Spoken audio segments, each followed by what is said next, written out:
There's a really famous story that I've been hearing in Thailand, and I want to share it with the whole world if I could. This is a story about the Buddha and the homeless man. One day there was a homeless man, and he's been trying to gather food, and he keeps noticing every day his food disappears. One day he caught the mouse that kept stealing his food, and he asked the mouse, "Why are you stealing from me?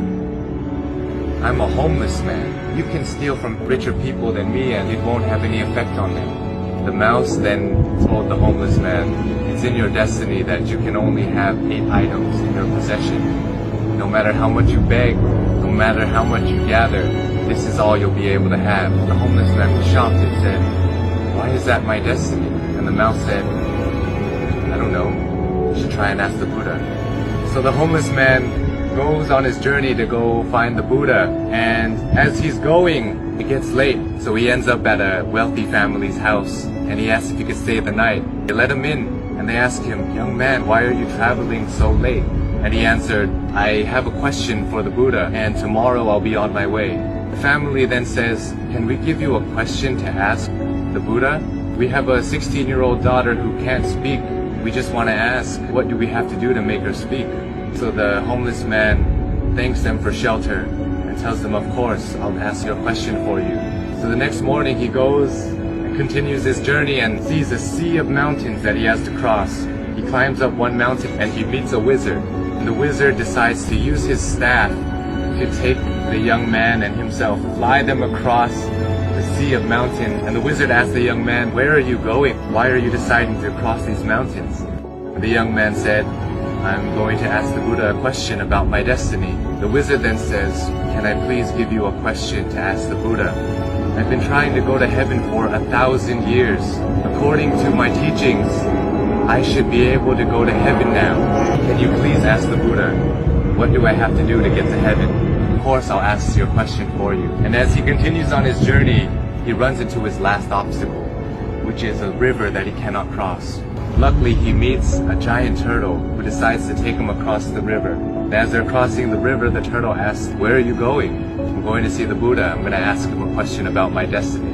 The turtle then says, "Can you please ask a question for me too? I've been trying to become a dragon for 500 years. According to my teachings, I should have become a dragon by now. Can you please ask the Buddha, what do I have to do to become a dragon?" So the young man thanks the turtle for taking him across the river and says, "Of course, I'll ask your question for you." The homeless man finally meets the Buddha, and the Buddha tells everybody, "I will answer 3 questions for everybody here, but only 3 questions."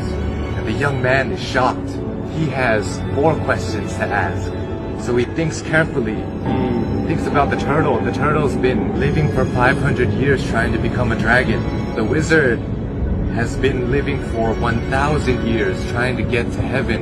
And that young girl is going to have to live her whole life being unable to speak. And then he looks at himself. He says, "I'm just a homeless beggar. I can just go back home and continue begging." So as he looks at everybody else's problems, his problem suddenly seems so small. So he feels sorry for the turtle, the wizard, and the young girl, and decides to ask all of their questions. So he asks the Buddha, and the Buddha answers, "The turtle is unwilling to leave his shell. As long as he's unwilling to leave the comfort of his shell, he will never become a dragon. The wizard always carries his staff and never puts it down. It acts as an anchor, keeping him from heaven. And as for the girl, she'll be able to speak when she meets her soulmate." So the homeless man bowed to the Buddha and went on his journey back home. He reunites with the turtle and he tells the turtle, "Hey, you just have to take off your shell and you become a dragon." The turtle then takes off his shell, and inside his shell were priceless pearls found in the deepest parts of the ocean. And he gives it to the homeless man and tells him, "Thank you. I no longer need this because I'm now a dragon." Flies away.